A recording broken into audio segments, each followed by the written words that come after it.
Bonjour à tous, donc nous revoici pour une petite leçon de tarot où on voit les arcanes majeures une par une et aujourd'hui on va voir le pendu. Je commence d'abord par me présenter, je m'appelle Nadia Loriga, je suis une passionnée de tarot et du coup voilà, je vous propose tous les mercredis à 18 h sur ma chaîne YouTube une petite leçon de tarot. Et puis le vendredi soir vers 18 h sur Instagram et à 18 h pile sur Facebook, sur YouTube, je vous propose un tirage des énergies du week-end qui vous permet de travailler un peu sur vous le week-end pour affronter la semaine à suivre. Donc voilà, si vous aimez bien, si vous avez envie de me suivre, vous abonnez à ma chaîne YouTube, à mes réseaux sociaux, vous likez, vous partagez pour m'encourager et vous commentez. Voilà, hein, n'hésitez pas à me soutenir, ça fait plaisir. Bon, parlons maintenant du pendu. Je vais commencer par vous montrer des cartes de pendu du tarot de Marseille. Donc là, on a le tarot Meunier. Là, c'est le Madenier, à ne pas confondre. Le Grimaud, qui est un des jeux les plus répandus. Hein. C'est jusque dans les années, je dirais, peut-être 70-80, on avait quasiment que des Grimauds qui étaient proposés. Mais même tardivement, hein, le Grimaud, on le voit plus trop là, maintenant dans les boutiques ésotériques. Il y en a toujours évidemment parce qu'il est toujours édité, mais c'était vraiment le tarot que vous pouvez acheter, quoi. Hein. Et puis après sont apparus ben voilà, des tarots plus récents, comme celui-ci qui est peut-être plutôt des années 80, 60. Je dirais 80, en fait, j'en sais rien, mais bon, qui est quand même voilà, beaucoup plus récent. Celui-ci est des années 30.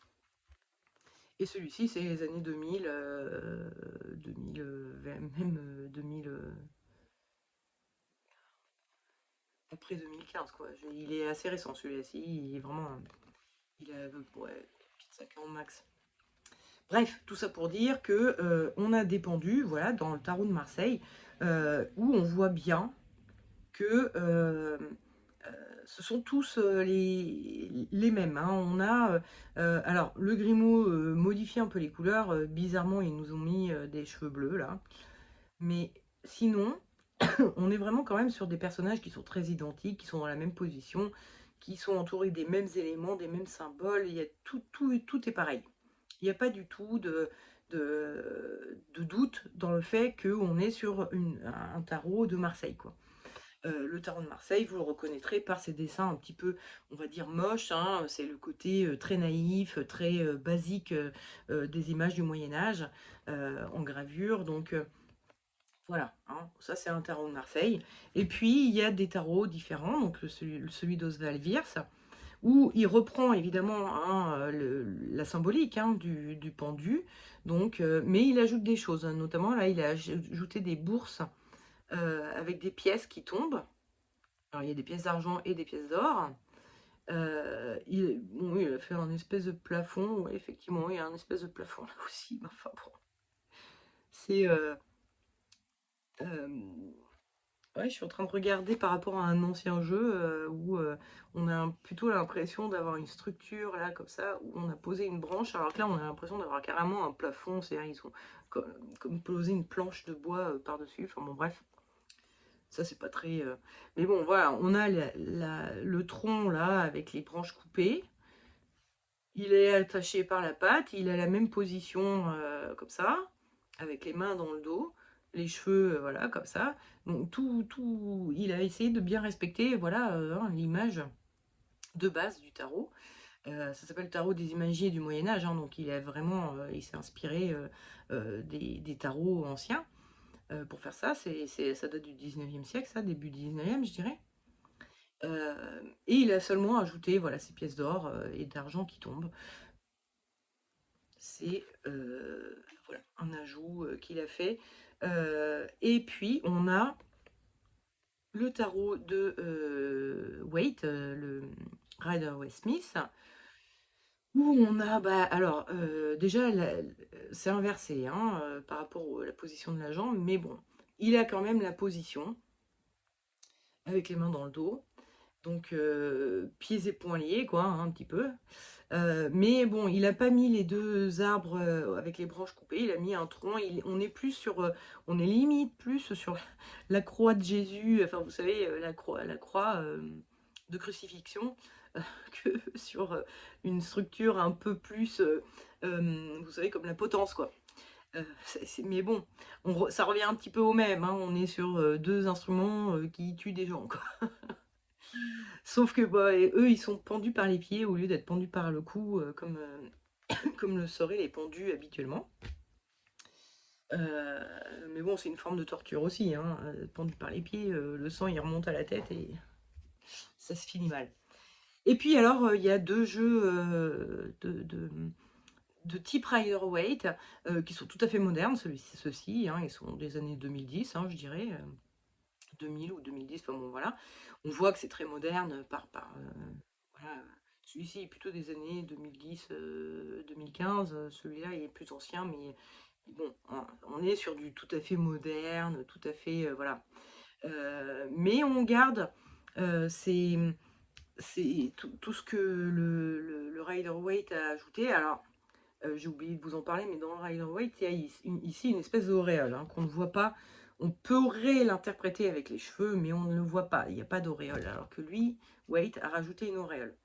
Et donc, bah, effectivement, ils ont gardé ce côté auréolaire. Alors là, c'est la lune qui fait la forme de l'auréole, mais bon, on est vraiment sur des personnages qui sont dans les positions, qui sont pendus par les pieds, et qui... alors, qu'est-ce qu'elle a dans les mains? On dirait que c'est un livre.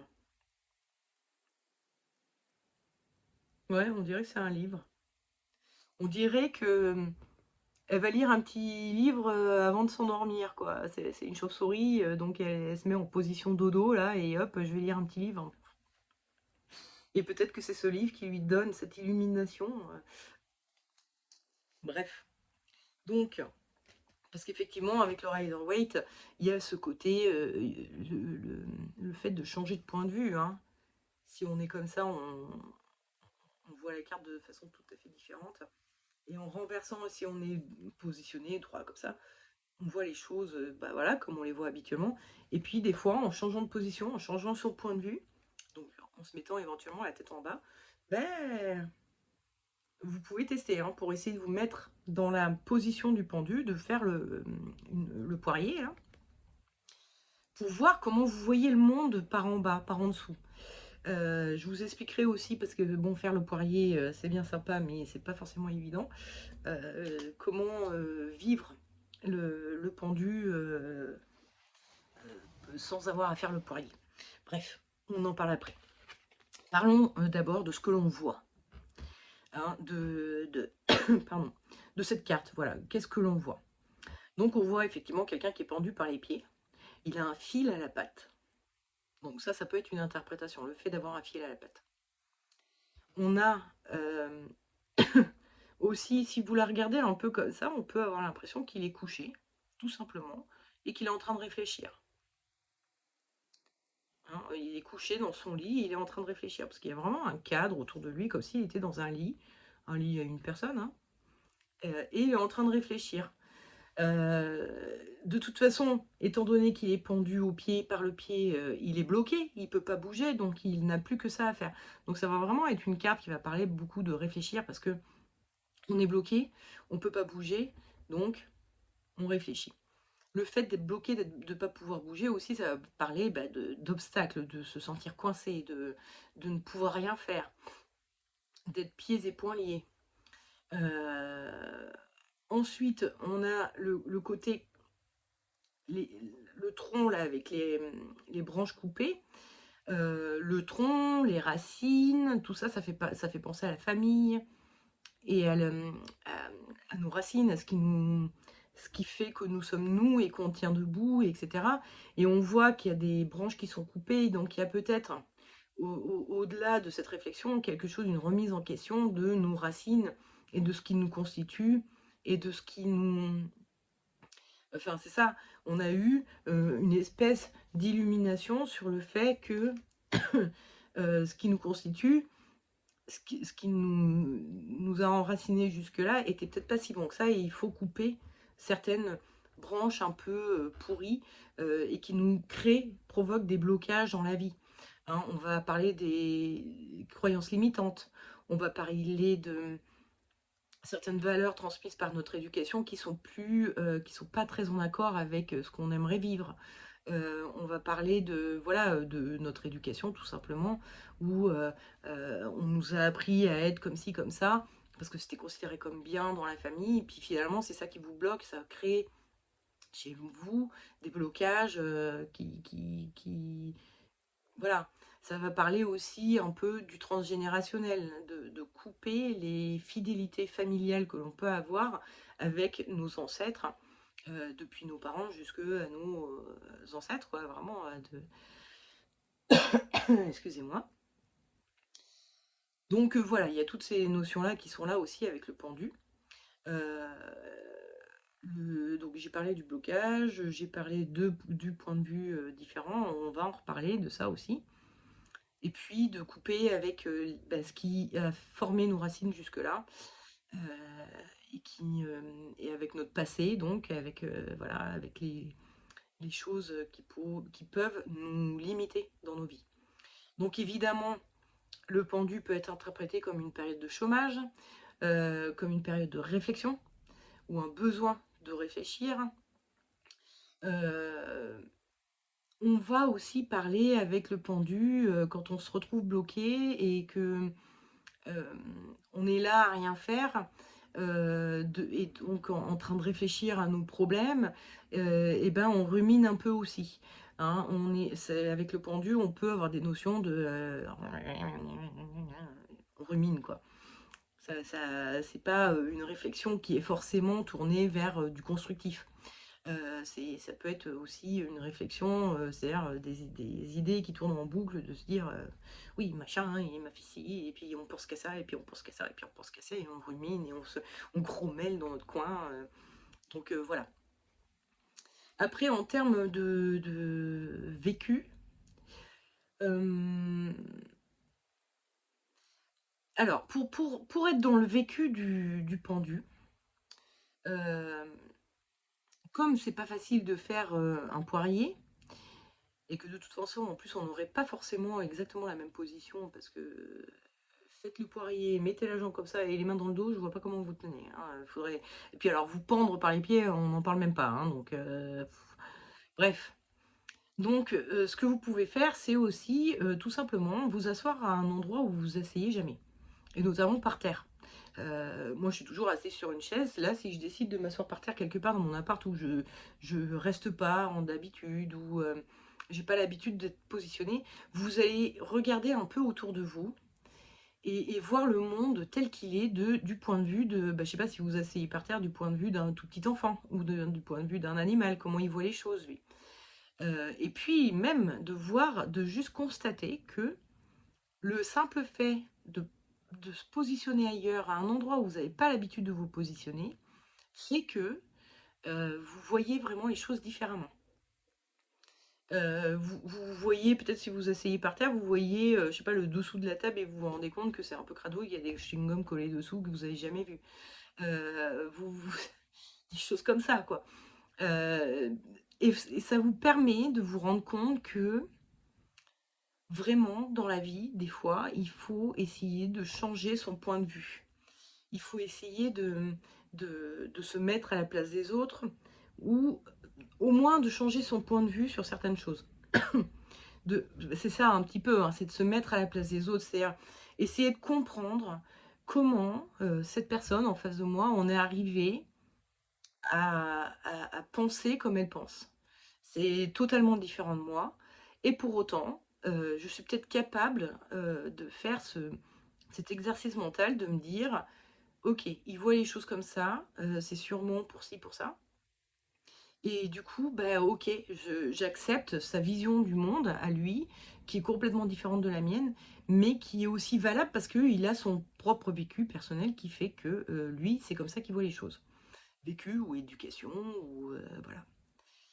Euh, donc voilà. Si vous faites ça, cet exercice-là, vous aurez une petite vision de ce que le pendu peut ressentir en se mettant la tête en bas. Voilà. Ensuite, d'un point de vue initiatique, le pendu, c'est un peu... d'un point de vue initiatique, le pendu, c'est d'accepter le blocage, en fait, d'accepter d'être dans l'acceptation que parfois, dans la vie, ça va pas comme vous voulez. C'est, vous avez envie de faire des choses, voilà, il y a des choses que vous voudriez faire et vous vous en êtes empêché par quelque chose d'extérieur. Je suis en train de penser à un truc que j'ai oublié de vous dire, mais bon, on en reparle après, si j'oublie pas. Euh, donc, il faut être dans l'acceptation que la vie, elle est pas comme vous voulez, en fait. Elle peut ne pas être comme vous voulez. Des fois, les choses roulent toutes seules, et puis des fois, non. Et des fois, quand ça bloque, quand c'est... Voilà, il faut juste accepter. Et c'est l'occasion, justement, de prendre le temps de voir les choses différemment. C'est l'occasion de prendre le temps de euh, chercher des solutions à votre blocage et de trouver une espèce d'illumination. C'est-à-dire que comme vous êtes bloqué, comme vous êtes coincé, comme vous ne pouvez pas faire autrement à un moment donné, plutôt que de ruminer, essayez de réfléchir à qu'est-ce que je pourrais faire pour m'en sortir, d'un côté, et puis, puisque je suis bloqué, bah, prenons le temps de méditer sur nous, sur le monde, sur la vie. Prenons le temps. Je suis bloquée dans ce sens-là, mais peut-être que dans ce sens-là, bah, je peux du coup un peu progresser sur un autre sujet, quoi, sur autre chose. Peut-être que je peux progresser là-dessus tant que je suis bloquée à ce niveau-là. Donc, d'un point de vue initiatique, c'est aussi le fait de se dire que parfois, il y a des étapes de blocage par lesquelles on est obligé de passer pour se rendre compte de qui on est vraiment, de quels sont réellement nos besoins. Enfin voilà, la vie nous amène des épreuves, des blocages, des étapes comme ça fondatrices qui nous mettent, qui nous permettent de nous découvrir plus nous-mêmes et de mieux comprendre le monde et peut-être d'être, une fois que le blocage est dépassé, d'être un peu plus un meilleur humain, quoi. Donc voilà, hein, je pense que d'un point de vue initiatique, c'est ça. Il y a le côté aussi un peu une forme de renoncement, bon voilà, t'es pendu, enfin t'es bloqué, tu peux pas avancer sur ce point de vue-là.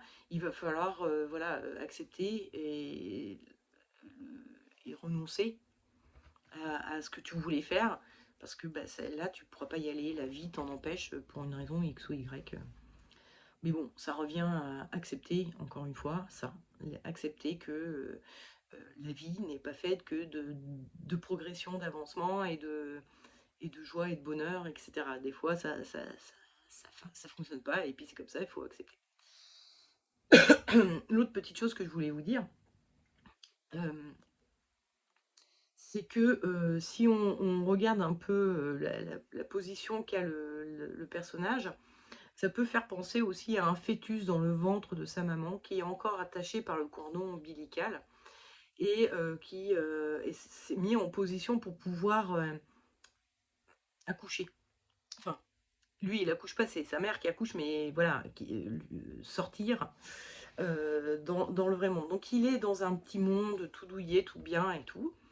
Et puis, bah, va peut-être falloir se sortir les doigts, quoi, pour bah, rentrer dans le vrai monde, quoi. Et puis, il y a cette notion de cordon ombilical, dont je vous ai parlé tout à l'heure, du fil à la patte. Le côté cordon ombilical, il y a tout l'aspect familial aussi. Donc, il y a vraiment cette notion de... on est euh,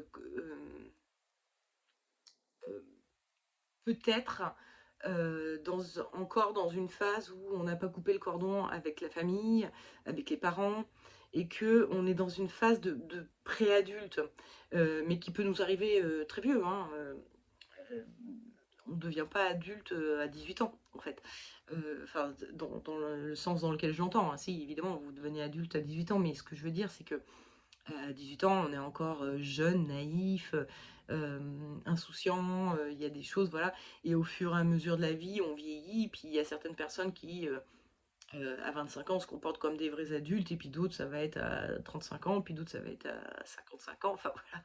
Ça peut arriver très tard, hein, d'un coup de devenir vraiment adulte. Et c'est là, à ce moment-là, en général, qu'on vous dit, ben, va chercher ton enfant intérieur, parce que là, tu es devenu un peu trop adulte. Et que pour être heureux, il faut être à la fois enfant et à la fois adulte. Et en tout cas, quand on a passé 18-20 ans, quoi. Euh, c'est à un certain âge, et ben, il faut être capable d'être responsable, adulte, et en même temps un peu irresponsable et un peu insouciant, et de profiter du monde, de la joie, etc., comme le font les enfants, quoi. Donc voilà, hein, aussi, c'est d'un point de vue à la fois concret, voilà, ça peut parler bah, d'un accouchement imminent, ou du fait d'avoir un fil à la patte, enfin de ne pas avoir coupé le cordon avec la famille, mais d'un côté un peu plus aussi initiatique, ça peut aussi parler du fait d'accoucher de soi-même, et d'être dans cette phase où juste avant l'accouchement, où on est bien, là on est reposé, donc je vous disais, on est dans son lit, etc. On se repose, mais c'est pour mieux agir, pour mieux vivre les choses ensuite. Donc voilà, je ne sais pas trop quoi ajouter. Je regarde un peu, oui, alors avec le VIRS, on a ces notions de... Parce qu'avec le pendu, beaucoup de gens voient de la perte. C'est vraiment une carte qui va parler de perte, de blocage, de perte de quelque chose. Euh, Parce que, enfin, souvent, on y voit aussi la perte du travail, en fait. C'est on est bloqué, on peut plus agir, on peut plus donc travailler. Donc on est bloqué, on est au chômage. Et ça, c'est une perte d'argent. Donc effectivement, venir, ça a rajouté ces pièces là où il y a une notion de perte d'argent ou de quelque chose de précieux ou de, enfin, voilà. Mais bon, c'est pas vraiment un élément, on va dire. Enfin voilà, on ne l'a pas sur le tarot de Marseille. On peut y voir bah, une forme de perte, notamment de travail, de perte d'activité, de travail, ou de, voilà, de quelque chose qu'on a perdu. Mais c'est pas l'interprétation première. Excusez-moi, je fais bouger la table. Et puis bon, bah voilà. Ah oui, alors puis il y a la position qui est un peu. On sent que quand même, c'est pour ça que, comme moi je vous dis, des fois, on dirait qu'il est dans son lit, on sent qu'il est relax, quoi. C'est, ouais, ok, il est pendu par le pied, mais il est quand même relax. Donc, il est quand même euh, dans une position où il a l'air détendu, quoi. On ne sait pas s'il a juste mis les mains dans son dos parce que c'est plus confortable pour lui, ou si c'est qu'il a vraiment les poings liés derrière son dos. Donc ça, dans vos interprétations, après, ce sera à vous de voir si là, on va parler de blocage, ou si on va parler plutôt de j'ai besoin de me reposer, ou est-ce qu'on va parler plutôt de euh, j'ai quelque chose voilà, qui me bloque, ou j'ai besoin de me reposer, ou j'ai besoin de réfléchir aussi, de voir les choses différemment, de prendre le temps de réfléchir, pas forcément de se reposer, mais de un peu de recul, prendre un peu de recul pour réfléchir sur la situation. Donc voilà, c'est ça, ça, ce sera à vous de le voir en fonction du tirage que vous faites, votre stratégie de lecture, ou est-ce que si elle est en conseil, en déconseil, si vous faites des tirages comme moi je l'ai fait, pour les tirages des énergies du week-end, mais ou si elle est sur un constat de qu'est-ce qui se passe en ce moment, ou sur qu'est-ce qui va se passer dans le futur, ou euh, quelles sont tes forces, quelles sont tes faiblesses. Donc, enfin voilà, en fonction de votre stratégie de lecture, forcément, le pendu prendra des interprétations différentes. Et c'est à vous de voir entre ces interprétations-là que je vous donne, laquelle est la plus pertinente au moment de votre tirage, quoi. Bah écoutez, je crois que j'ai à peu près fait le tour sur notre pendu. Je pense, j'espère. J'ai tourné la roue de fortune tout à l'heure, et puis hop, il y a une idée qui m'est venue là pendant que je parlais du pendu. Donc des fois j'oublie des trucs, donc c'est vraiment, je vous donne quelques éléments, hein, de réflexion autour de la carte, pour vous permettre de l'interpréter. Comme je vous dis, il faut les regarder, et regarder bien la carte, voir ce qui vous saute aux yeux sur la carte pour pour voir des choses. Et puis, il faut la vivre aussi, la carte. Il faut essayer de prendre les positions de ces personnages pour voir qu'est-ce qu'elle ressent. Hein, tout ce qui est visuel, ça va être plutôt ce qui est concret dans le matériel. Et puis, quand vous jouez le personnage qui est sur la carte, là, ça va être plus dans le vécu, dans l'émotionnel. Donc, selon votre question, encore une fois, vous allez plus sur qu'est-ce que vous ressentez. Et si c'est une question concrète, matérielle, vous regardez la carte et vous avez les éléments qui vous viennent d'eux-mêmes, parce que bah, vous connaissez votre stratégie de lecture, votre question, votre thème abordé. Si c'est, on est plus sur du concret ou sur du vécu, de l'émotionnel, voilà. Donc c'est à vous de voir après, mais en attendant, voilà, je vous ai donné quelques pistes. J'espère que ça vous aura aidé et vous aura appris à connaître un petit peu plus le pendu. Voilà. Bon bah écoutez, je me trouve bêta-soum des fois. Bref. Donc, je vous dis à la semaine prochaine pour la prochaine carte, pardon, qui sera donc la mort, ou l'arcane de son nom. Donc, je vous dis à la semaine prochaine. Des bisous, ciao!